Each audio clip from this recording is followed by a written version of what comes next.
Hello everyone, and welcome back to Iraqi Dinar Hub. Today, we explore a pivotal development in the global currency narrative, shift from theory into operational reality. For years, the community has anticipated a defining moment, and according to emerging reports, that moment is now. We are discussing the confirmed activation of specialized financial infrastructure, developed over a decade designed to manage the exchange of the Iraqi Dinar, Vietnamese Dong, and Zimbabwean ZIM. This update will dissect these reports, distinguishing between long-standing speculation and the newly claimed operational status of these systems. The emerging information suggests the long-anticipated digital exchange portal is now live and accessible to verified users. This is described not as a test, but as a fully functional environment where genuine activity is occurring. Reports indicate confirmed users are logging in, scheduling appointments, and viewing authenticated exchange rates. For asset holders who have endured years of uncertainty, this development signals the end of the preparation phase and the start of the execution phase. This process is framed as a complex financial transition, demanding precise timing, strict protocol adherence, and sophisticated legal awareness far beyond a standard banking transaction. The narrative gained significant traction following reports of a confidential banking memo that allegedly confirms the official deployment of a secure global exchange portal. This system is described as fully operational and built specifically for redeeming these currencies. The community is now discussing user-validated interactions with the portal's interface, marking a critical evolution from rumor to documented activity. Reports suggest the infrastructure is ready for high-volume processing, with select pre-verified holders already gaining early access and progressing through initial stages.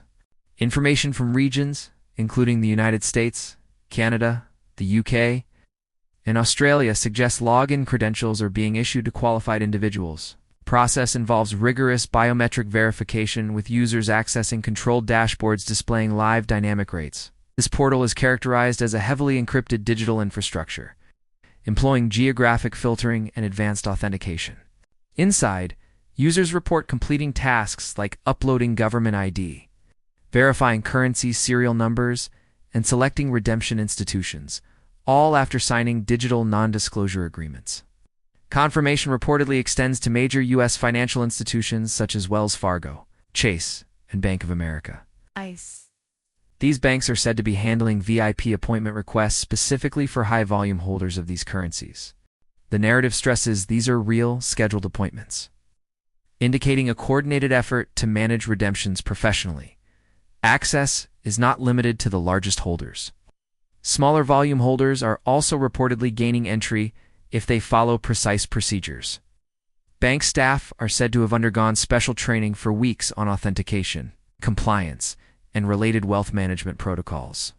A sense of urgency permeates the updates, with reports that high-tier appointment windows at some banks may be restricted to dates between now and late November 2025.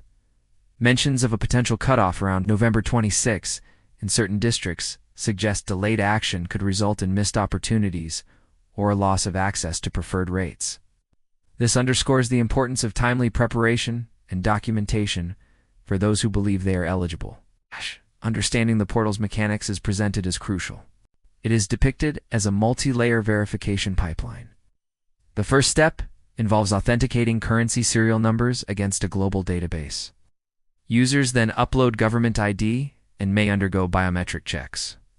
Only after identity confirmation can they select a redemption location from eligible banks.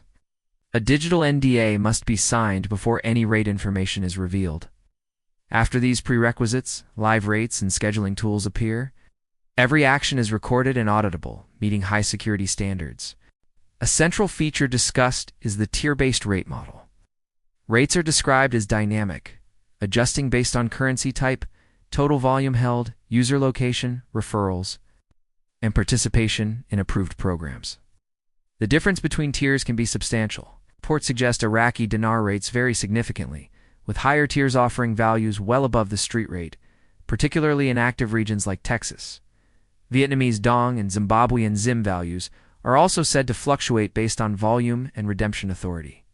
The narrative deepens with descriptions of a shadowed architecture or global nexus system. Access to its highest levels is framed as a privileged invitation, requiring proof of contribution, discipline, and alignment with sanctioned macro initiatives. Invitations arrive via encrypted channels, and accepted candidates are bound by stringent NDAs sealed with biometric signatures. Breaching protocol results in immediate permanent removal from the system, emphasizing absolute confidentiality. Behind the scenes, preparation is described as extensive. Internal bank memos reportedly outline procedures using quantum-backed authentication keys, and new job titles like Nexus Liaison have emerged quietly. This suggests a covert technological overhaul within mainstream finance. The narrative posits a seismic, coordinated restructuring of global value flow, understood only by a select few. International oversight coalitions are said to be monitoring this activity with advanced modeling engines. They are reportedly tracking highly coordinated liquidity surges and cross-continental synchronization, suggesting a long-planned global alignment. Specific global regions and financial enclaves are upgrading systems and opening private access chambers for vetted holders, indicating a staged, careful approach to a broader financial reset. The report shares first-hand accounts, like a retired strategist who accessed the system via an old console, completed verification steps, and executed a high-tier exchange with funds transferred within 24 hours. Another account describes a systems engineer granted an on-site legal array to organize trusts. These stories, accompanied by automatically blurred screenshots for privacy, are flooding encrypted channels, representing an emotional culmination for longtime watchers. The message is clear. The passive waiting period is over. Participants are advised to meticulously inventory all assets, document ownership chains, and consult discreetly with financial and legal experts specializing in interjurisdictional structures. Establishing isolated accounts for incoming funds is cited as a key strategy. The system is said to reward precision and preparation while having zero tolerance for disorganization or indiscretion. Security protocols are described as extraordinarily advanced, employing multi-layer scans, geolocation, triangulation, and even emotional state verification. NDAs are woven into the access fabric. Every user action generates an encrypted quantum hash stored across decentralized nodes, preventing unauthorized reconstruction. Finally, specific attention is given to ZIM bonds, once considered outliers. They are now reportedly finding significant value within the nexus, especially when tied to reconstruction and humanitarian pathways. High-level desks are offering enhanced opportunities for authenticated holders, but this window is described as shrinking as the system finalizes its metrics for an upcoming convergence event. The directive is explicit. For those waiting passively, the window is closing. For those who act with precision, the opportunity remains. This is the awaited moment. Stay alert, stay disciplined, and be ready.